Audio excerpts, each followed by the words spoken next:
Je m'appelle Juan Branco, je suis docteur et avocat en droit.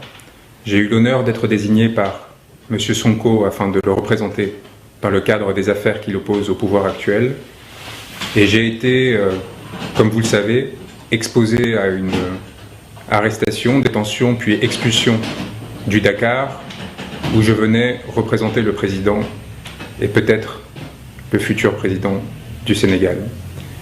Dans ces circonstances assez extraordinaires par lesquelles un avocat est empêché de défendre un client qui, comme on le sait, fait l'objet d'une persécution extraordinaire depuis un certain nombre d'années, qui vise à l'empêcher d'incarner l'espoir d'un peuple en flammes, qui, depuis un certain nombre d'années, souffre de violence, de désespoir économique et surtout d'une corruption endémique que M. Sonko dénonce dans son pays. La détention, l'intimidation d'un avocat par 7 hommes en armes pose question.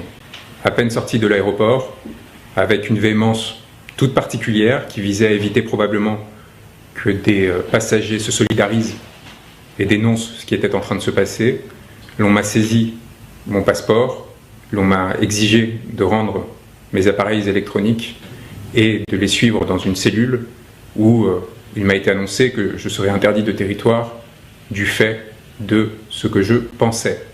Et nous sommes dans une situation très particulière où aujourd'hui de simples mots peuvent faire trembler un pouvoir.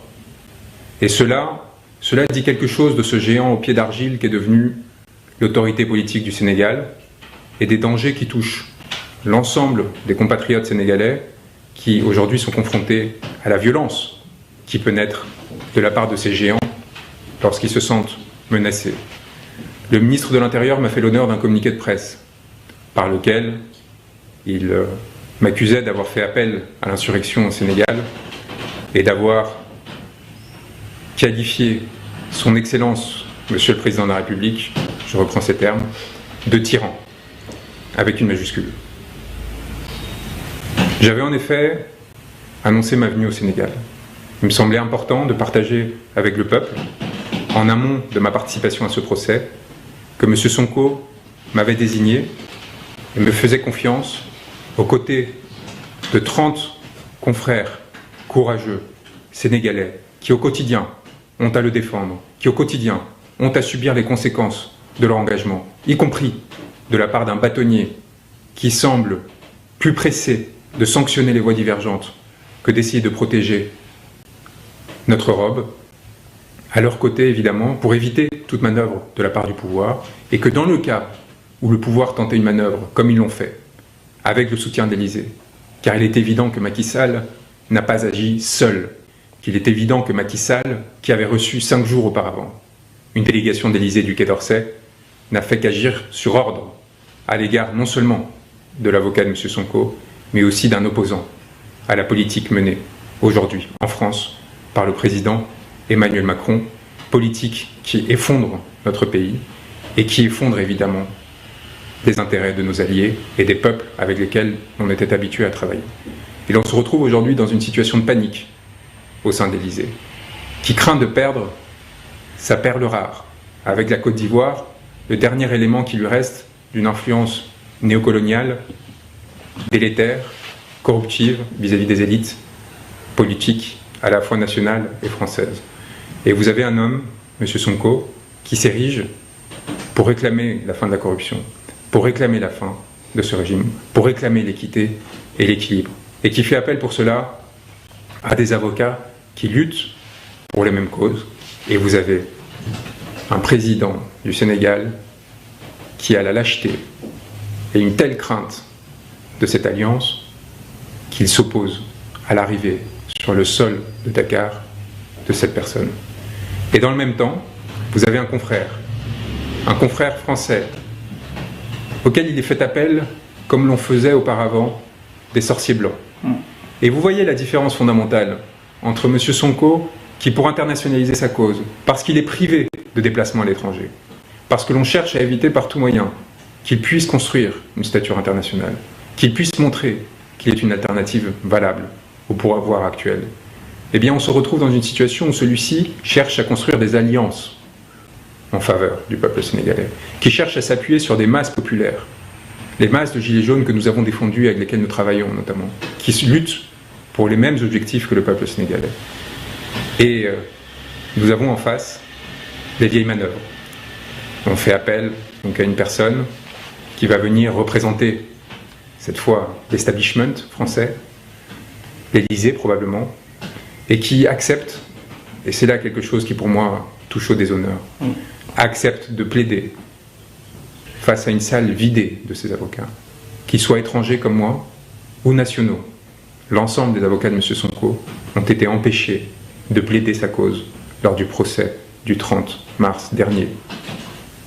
Et face à cette situation, alors que l'un de ses confrères a été refoulé, M. Sûr, maître Sûr, mon confrère, plutôt que de refuser de plaider, plutôt que de s'indigner de cette situation, a tout simplement fait son office devant une cour vide, à la fois de sens et des personnes qui étaient concernées, afin d'obtenir la décision tant attendue, demandée par l'Élysée, qui, voyant la perte potentielle, encore une fois, de son dernier point d'appui en Afrique de l'Ouest, avait décidé de tenter de calmer le jeu et imposer à Macky Sall une décision qui préserve l'éligibilité de M. Sonko, tout en le condamnant évidemment pour le déshonorer.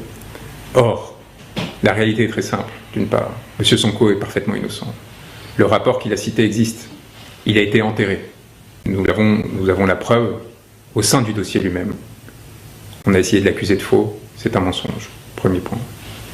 Deuxième point, nous avions tous les éléments nécessaires pour faire annuler la procédure. Tous les éléments nécessaires. Et j'avais préparé, et c'est peut-être ce qui les inquiétait, des conclusions d'une part de nullité, car il semblait presque que le parquet avait voulu se tirer une balle dans le pied, tellement la citation était mal rédigée, probablement dans l'objectif de répondre aux ordres d'un régime aux abois, et en même temps, évidemment, de faire comme si la chose pouvait se dérouler tout en essayant d'enterrer. Nous avions des conclusions de nullité, nous avions évidemment des conclusions fin de relax, car ce n'est pas seulement que la procédure était nulle, c'est que M. Sonko était innocent. Nous étions prêts à la défendre, et c'est peut-être ce qui a tant fait peur le pouvoir, ce qui a tant fait peur la Cour, ce qui explique cet changement de juge à la dernière minute, cette évacuation des avocats de la défense, et cette décision que l'on a voulu être de conciliation, mais qui n'avait qu'un objectif, réussir à remporter une manche qui était mal partie, et évidemment, mettre M. Sonko face à des contradictions potentielles dans son discours. Il n'en est rien, car ce qui se passe lorsqu'un pouvoir est déliquescent, c'est d'une part des effets de courtisanerie qui créent de la médiocrité. Et ce à quoi on a eu droit avec cet extraordinaire communiqué du ministère de l'Intérieur, c'est l'expression de cela. On passera sur la maltraitance de la langue française, alors que le Sénégal est un des lieux de haut vol de cette langue française, et qui aujourd'hui dans laquelle la langue française gît avec le plus de créativité, bien plus qu'aujourd'hui en France. Il y a aussi la justification qui est apportée. M. Branco avait publié avant son arrivée à l'aéroport international Blaise Diagne de Dakar un post sur les réseaux sociaux où il traitait son Excellence Monsieur le Président de la République, Macky Sall, de tyran, et faisait également un appel à l'insurrection dans notre pays. Devant ce comportement inacceptable de la part d'un citoyen étranger, il s'est vu refuser l'entrée dans le territoire national. Toutefois, Monsieur le Ministre tient à rappeler l'attachement de l'État du Sénégal aux valeurs d'hospitalité et de teranga qui ont toujours caractérisé notre pays, à condition qu'elles soient sous-tendues par le respect dû à nos institutions et nos valeurs démocratiques. Pardonnez-moi le sourire, mais on apparaît dans une situation où il n'est pas nécessaire d'évoquer la complaisance de ce gouvernement avec des personnes qui défendent des idéologies racistes et particulièrement infâmes. Non seulement la complaisance, mais selon certains, le financement au détriment du peuple sénégalais, de ces personnes qui sont invitées à la présidence de la République. On pense évidemment à Marine Le Pen, mais lorsqu'il s'agit par contre de s'assurer que pas une critique ne sera faite à l'égard d'un homme en fin de parcours, bien là, tous les moyens sont mobilisés. Bien là, il y a là quelque chose de l'ordre de la déliquescence dans cette façon de faire. De la déliquescence car d'abord on a peur des mots. Les mots font peur au point de mobiliser des hommes en armes.